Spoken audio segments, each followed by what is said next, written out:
नमस्कार, दृष्टि आईएएस के टुडे हिस्ट्री के प्रोग्राम में आपका स्वागत है। शुरुआत करते हैं पिछले सेशन के रिकैप से। पहला प्रश्न था, पेरियार नदी के संदर्भ में निम्नलिखित कथनों पर विचार कीजिए। 1. इसका उद्गम पूर्वी घाट की शिवगिरी पहाड़ी से होता है। 2. चेरुथोनी और पेरिंजन कुट्टी इसकी सहायक नदियां हैं। उपर्युक्त में से कौन सा यहाँ से कथन सही है या फिर है? इसका सही जवाब था केवल 2। अगला प्रश्न था, राजस्थान के संदर्भ में निम्नलिखित कथनों पर विचार कीजिए। 1. यह क्षेत्रफल के लिहाज से भारत का सबसे बड़ा जबकि जनसंख्या के लिहाज से 7वां सबसे बड़ा राज्य है। 2. इसकी सीमा 5 राज्यों से लगती है। 3. कर्क रेखा इस राज्य से गुजरती है। उपर्युक्त में से कौन से कथन सही हैं? इसका सही जवाब था उपर्युक्त सभी। अगला प्रश्न था, राष्ट्रीय महिला आयोग के संदर्भ में निम्नलिखित कथनों पर विचार कीजिए। 1. यह राष्ट्रीय महिला आयोग अधिनियम 1990 के तहत एक सांविधिक निकाय है। 2. यह आयोग किसी मामले की जांच स्वतः संज्ञान से नहीं कर सकता। उपर्युक्त में से कौन सा यहाँ से कथन सही है या फिर है? इसका सही जवाब था केवल 1। अगला प्रश्न था, वैगन ट्रेजेडी निम्नलिखित में से किससे संबंधित है? इसका सही जवाब था काकोरी कांड। अगला प्रश्न था, दीनदयाल अंत्योदय योजना नेशनल रूरल लाइवलीहुड मिशन यानी डे NRLM के संदर्भ में निम्नलिखित कथनों पर विचार कीजिए। 1. इस मिशन की शुरुआत IMF की सहायता के जरिए हुई थी। 2. कृषि एवं किसान कल्याण मंत्रालय ने इस मिशन को लॉन्च किया था। उपर्युक्त में से कौन सा यहाँ से कथन सही है या फिर है? इसका सही जवाब था ना तो 1 और ना ही 2। अगला प्रश्न था, काजीरंगा राष्ट्रीय उद्यान के संदर्भ में निम्नलिखित कथनों पर विचार कीजिए। 1. इसके मुख्य क्षेत्र से राष्ट्रीय राजमार्ग 37 गुजरता है। 2. यहाँ दुनिया भर के गैंडों की 2/3 आबादी रहती है। उपर्युक्त में से कौन सा यहाँ से कथन सही है या फिर है? इसका सही जवाब था 1 और 2 दोनों। अगला प्रश्न था, निम्नलिखित कथनों पर विचार कीजिए।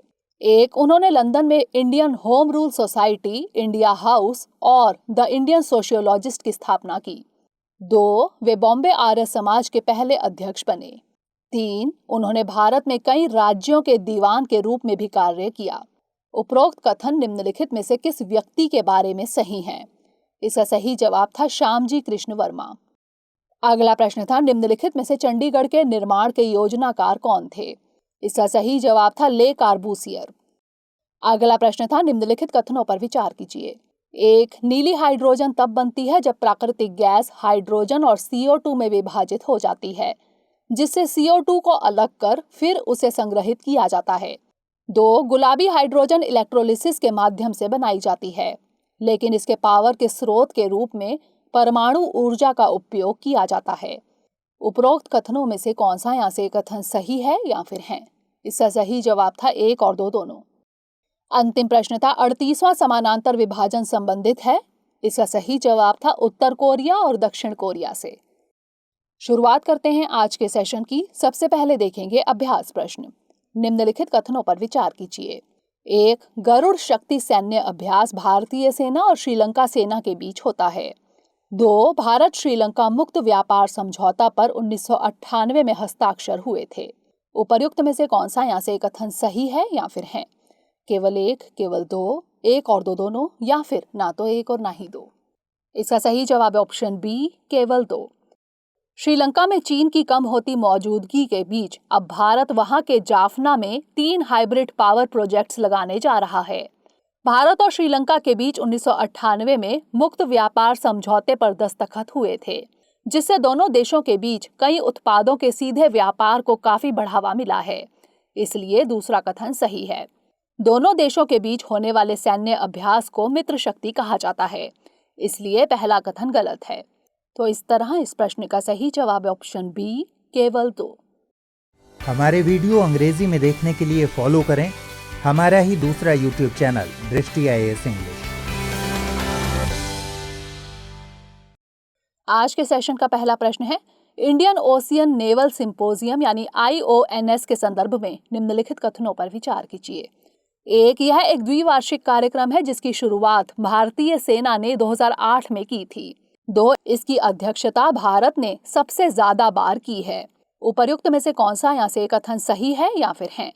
केवल 1, केवल 2, 1 और 2 दोनों, या फिर ना तो 1 और ना ही 2? इसका सही जवाब है ऑप्शन ए, केवल 1। हाल ही में IUNS मैरीटाइम एक्सरसाइज यानी IMEX 2022 का आयोजन गोवा अरब सागर में किया गया।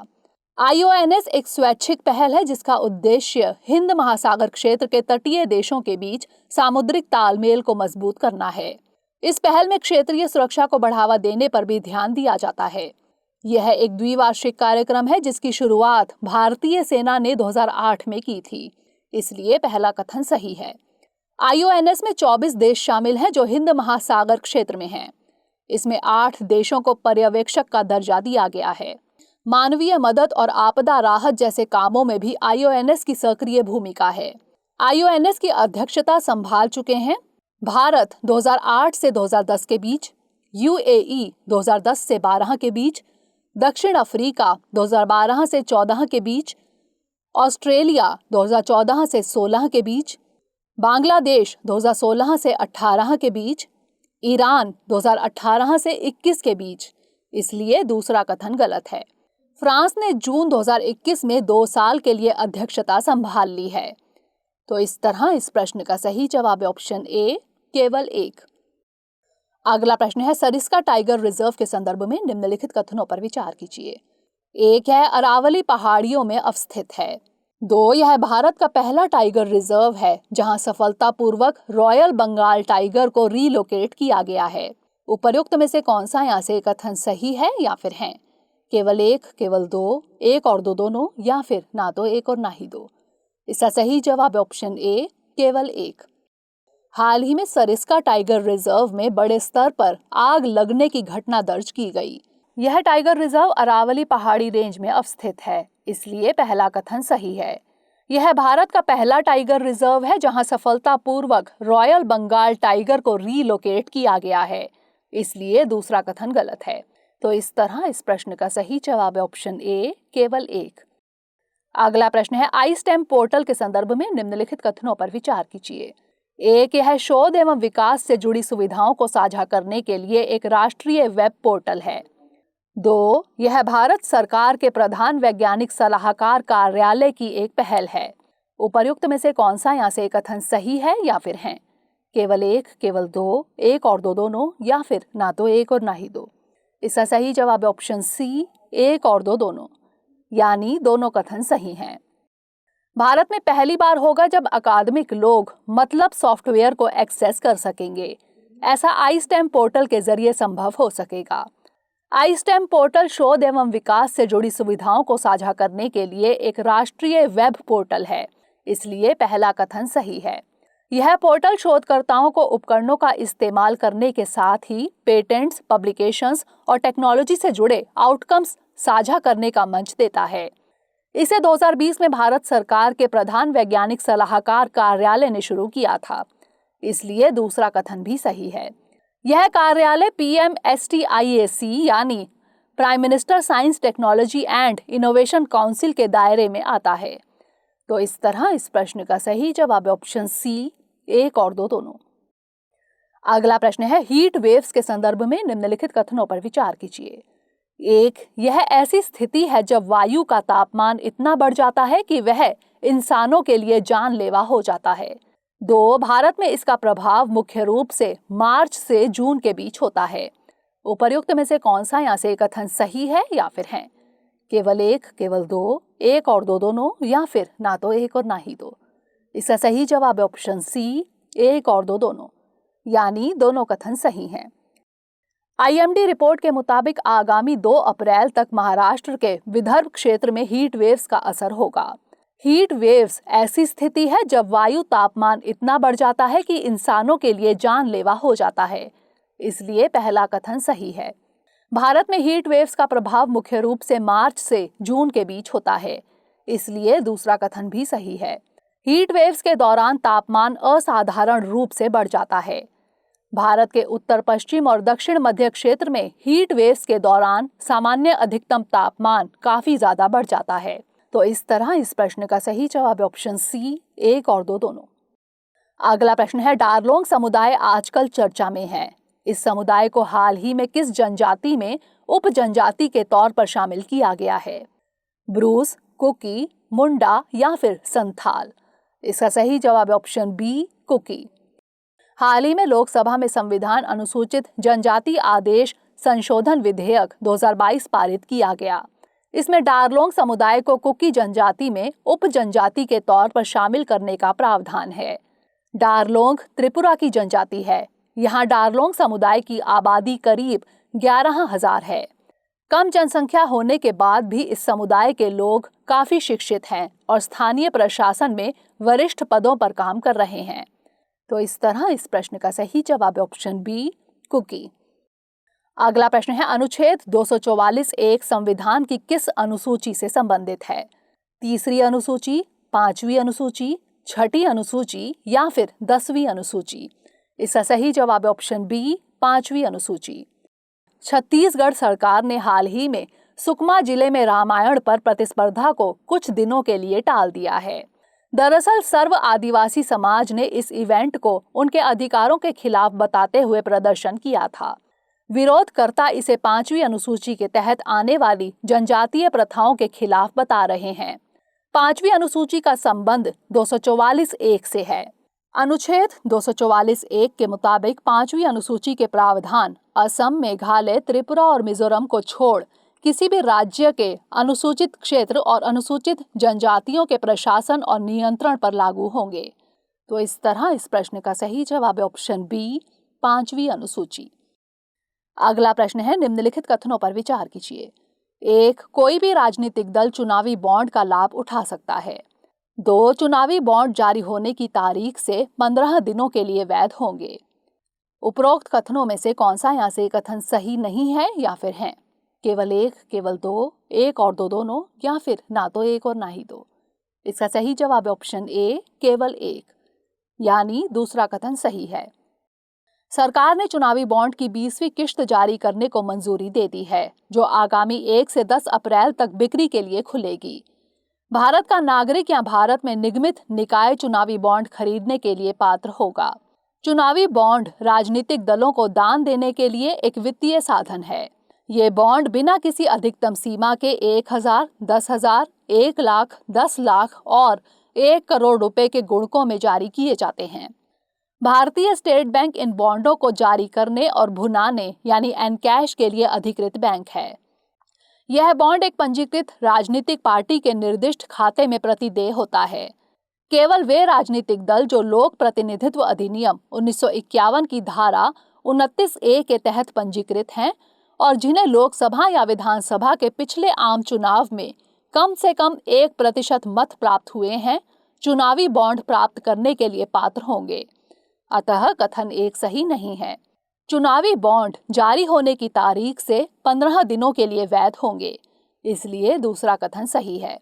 तो इस तरह इस प्रश्न का सही जवाब है ऑप्शन ए, केवल 1।